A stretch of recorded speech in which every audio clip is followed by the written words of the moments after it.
darle la palabra a la doctora Polly Ferguson. Ella nos va a ilustrar sobre osteomielitis crónica no bacteriana. La doctora Polly se graduó como médica en Iowa, después trabajó como médica también, pero en este momento ella se desempeña como la directora de la División de Reumatología Pediátrica del Hospital Infantil de la Universidad de Iowa. Ella, pues por lo que veo en la foto, es supremamente joven, pero sé que es una autoridad en esta enfermedad y nos va a ayudar a entenderla, a cómo diagnosticarla, cómo sospecharla y cómo manejarla. Bienvenida, doctora Polly.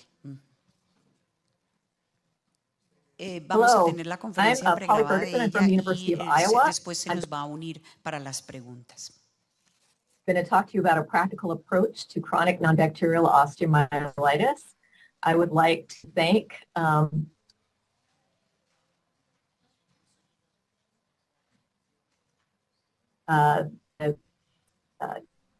Congress for inviting me to give talk. So I don't have any disclosures except for that all the medications that I'm going to be talking about in the United States are used off-label, so most of them are not approved for this particular indication. And these are funding sources that have funded my work throughout the years. So I'm going to start with a case of a 9-year-old. He came to me with a 4-month history of left collarbone or clavicle pain and swelling. Have any feats to weight loss. And on his physical exam, the only remarkable thing was this swollen collarbone. And this clavicle was, as you can tell, swollen, but it wasn't warm, and it was only a little tiny bit erythematous in the skin overlying it. His labs revealed only mildly elevated inflammatory markers. His x-rays showed this expansile lesion with osteolytic lesions, areas of sclerosis, and periosteal reaction involving the left medial clavicle. It was biopsied and showed osteomyelitis and had negative stains and cultures for microbes. Because he had such a low sedimentation rate and this was his collarbone, it was thought that it was likely to be non-bacterial osteomyelitis, as the clavicle is a fairly classic spot. One helpful way to make that diagnosis is then to go on and do a whole body MRI, or if you can't do this, to do a regional MRI or a bone scan. So we did a whole body MRI, and what you can see here is this marked abnormality of that left clavicle, which was clinically significant, but the right collarbone also at the medial aspect had increased stir signal. It also affected the distal femurs and the distal tibia.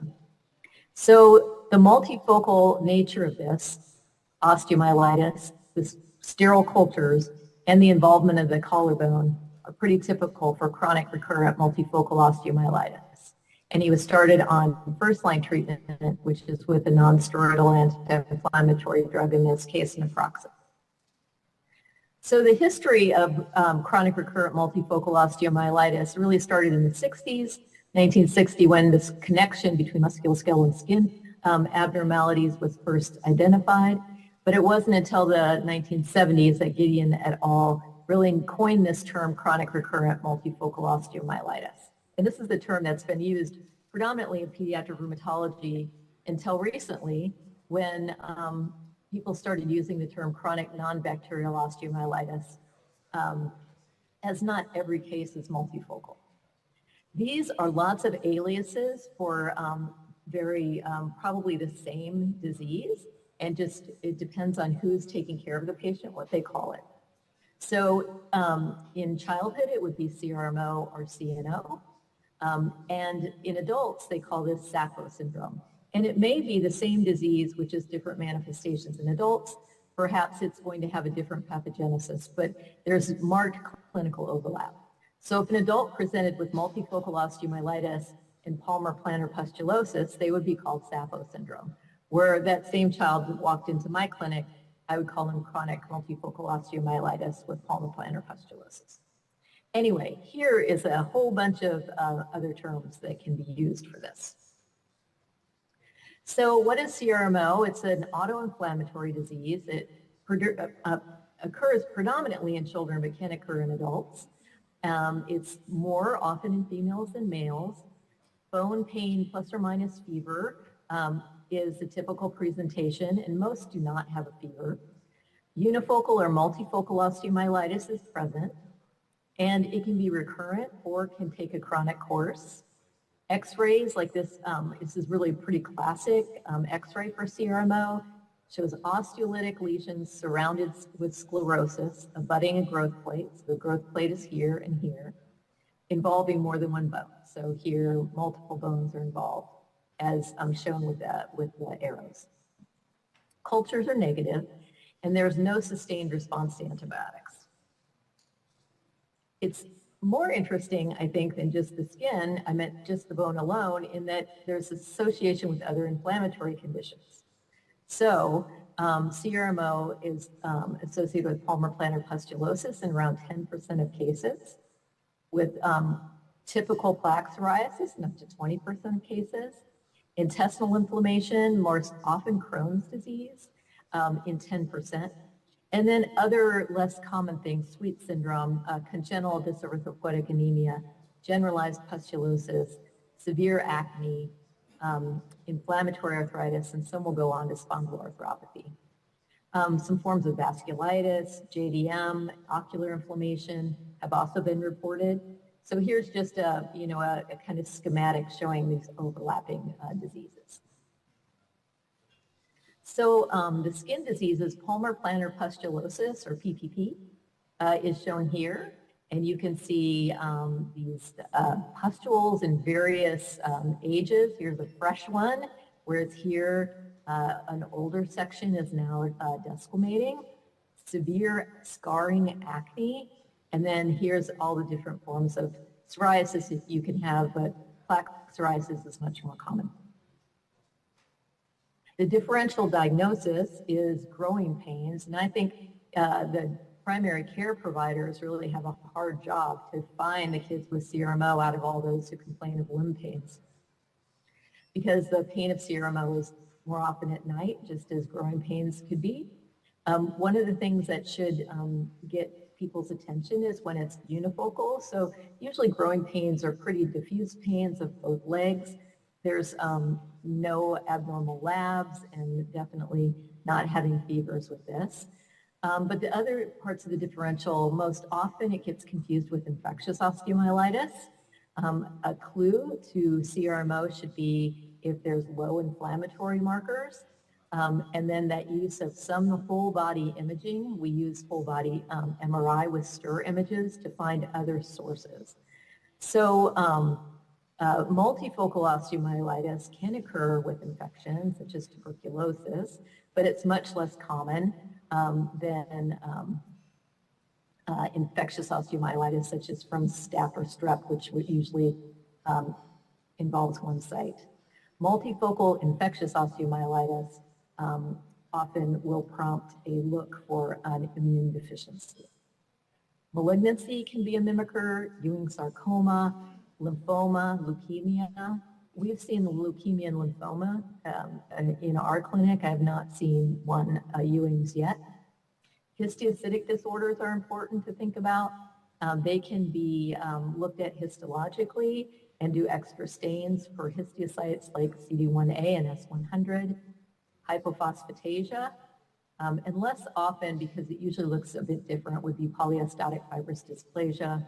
Again, think of immune deficiency if this looks unusual.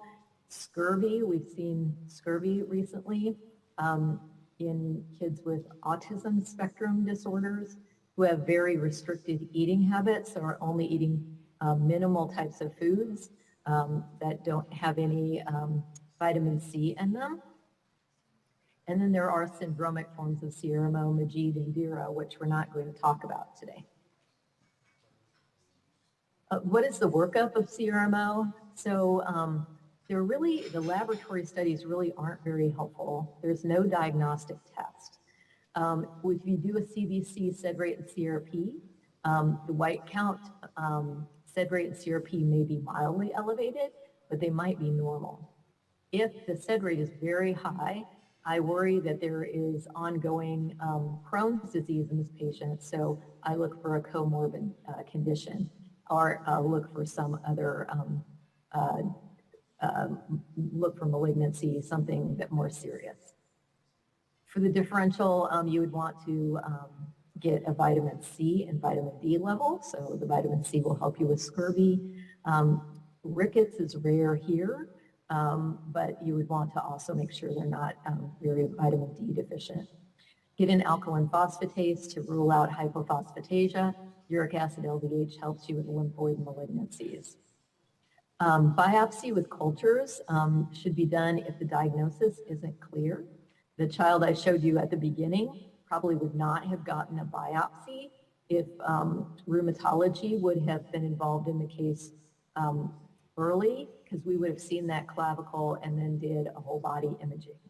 And then it would have been more clear that it's likely CRMO. But lots of patients get biopsies, and if there's any question, it's better safe than sorry. So biopsies with cultures and stains for malignancy or Langerhans cell disease is important. The biopsies often show neutrophilic infiltrate or mixed inflammatory infiltrate, fibrosis, or sclerosis.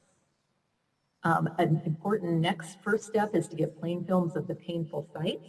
And if the plain films are abnormal, they'll show osteolytic lesions or sclerotic bone. But again, to stress, these may be normal.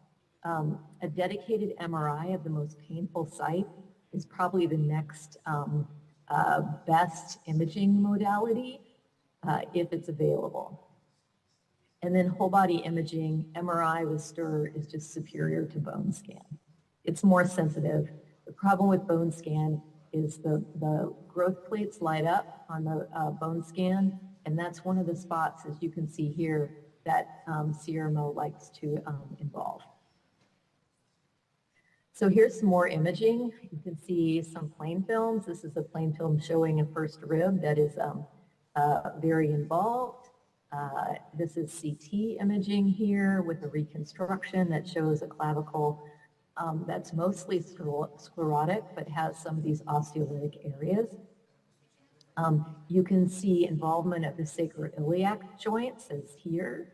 And then this is just to show you how plain films can be pretty subtle, whereas MRI really shows up the problem. So here is a very small osteolytic lesion in this distal fibula right by the growth plate. There's a little bit of sclerosis, but not very exciting. But if you do an MRI, you can see all this soft tissue inflammation, as well as much more obvious that this is an abnormal bone. So our treatment goals really are to relieve their pain and swelling, to prevent damage, promote their healing and remodeling. We want to preserve or regain any function that's been lost. And treatment choices should account for comorbid conditions.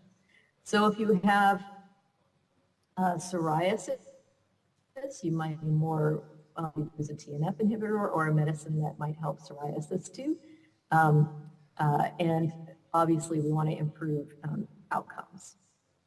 So these are some of the treatments that have been used. They're not all inclusive.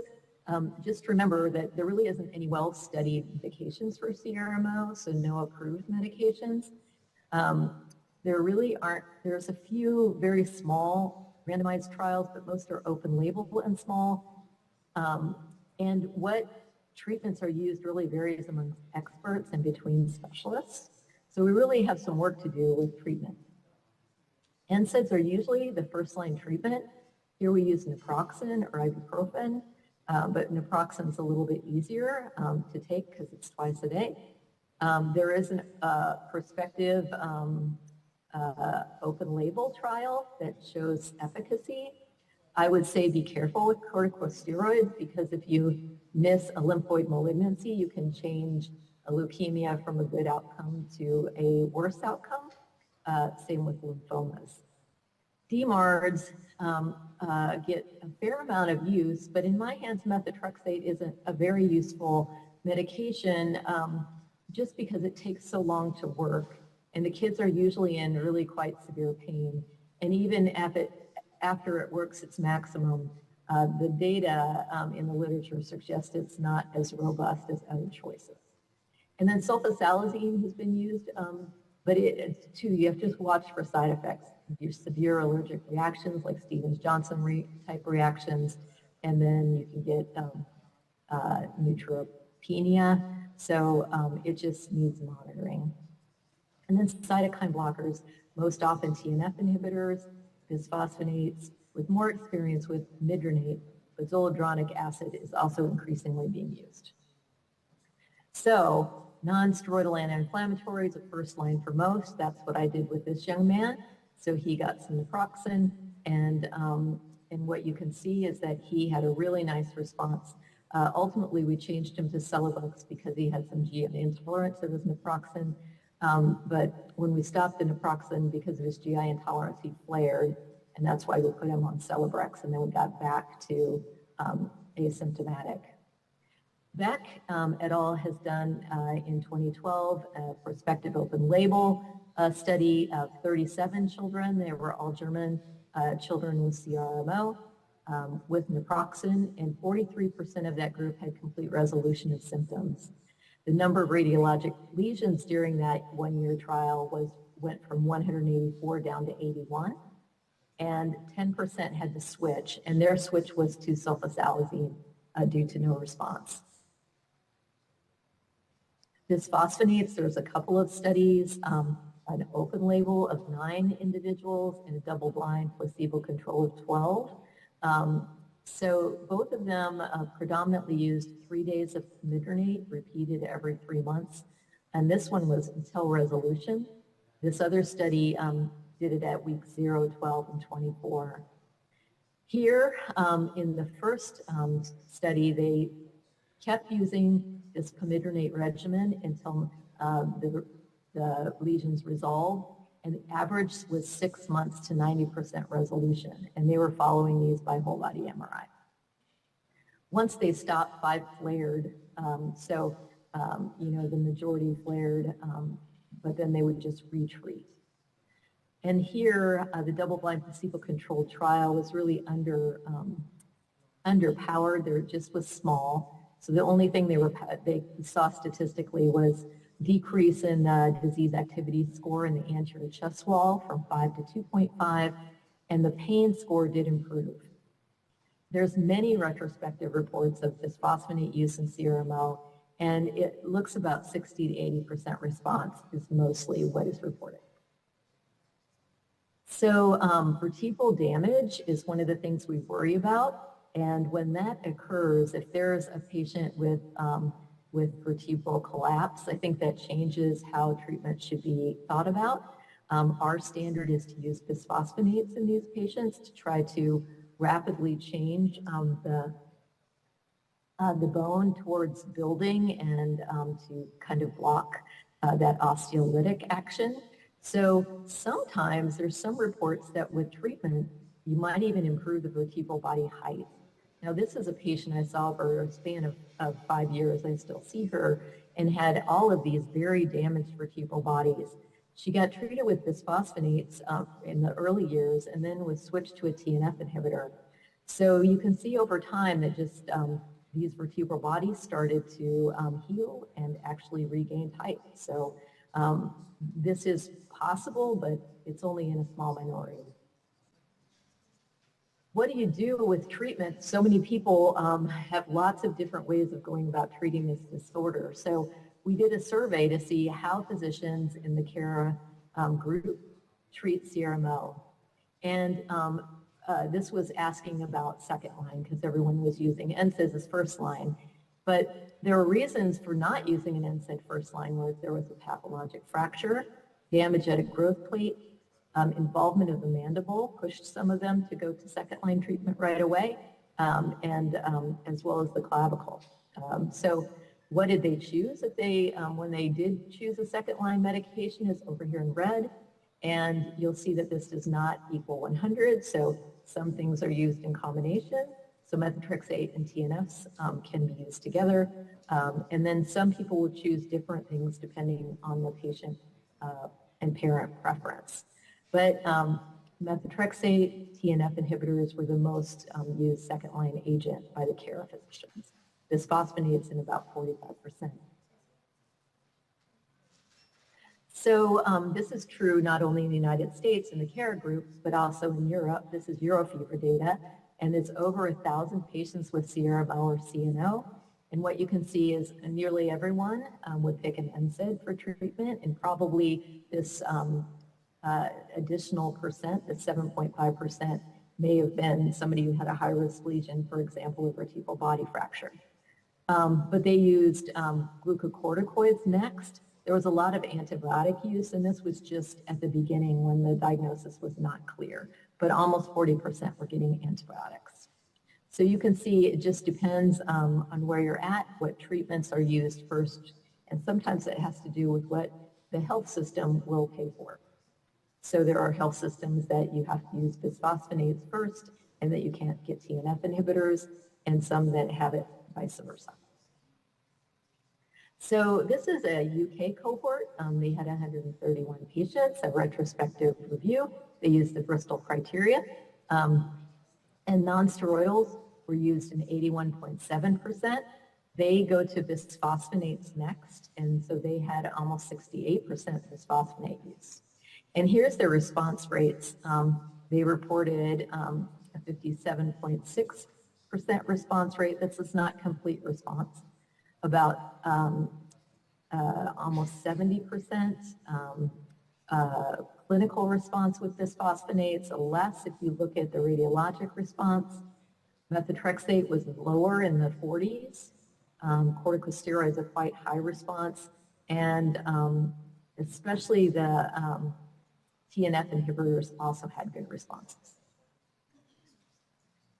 So what's my approach to treatment, or how can we look at them? So most people would start with nonsteroidals unless there's a high-risk lesion, such as a vertebral body lesion that has abnormality or collapse. And then it really depends more on the resources and availability of health insurance. As I said before, methotrexate is slow to work, and the data is just a little less robust for good efficiency. Sulfasalazine, if you use it, please monitor closely for GI, skin, and bone marrow toxicity. And steroids, to me, have too many side effects. This is a disease that goes on, and so I just don't like long-term corticosteroids, but they are highly effective. TNF inhibitors, bisphosphonates, I use both of these and get the parents to help me choose. And if they fail, then if they fail all of this, I rethink my diagnosis and I consider I get a biopsy if they haven't been biopsied or re-biopsied. And if they're very young, then consider DIRA, the deficiency of the interleukin-1 receptor antagonist, or Majeed syndrome. And those can be identified by DNA sequencing by genetic abnormalities.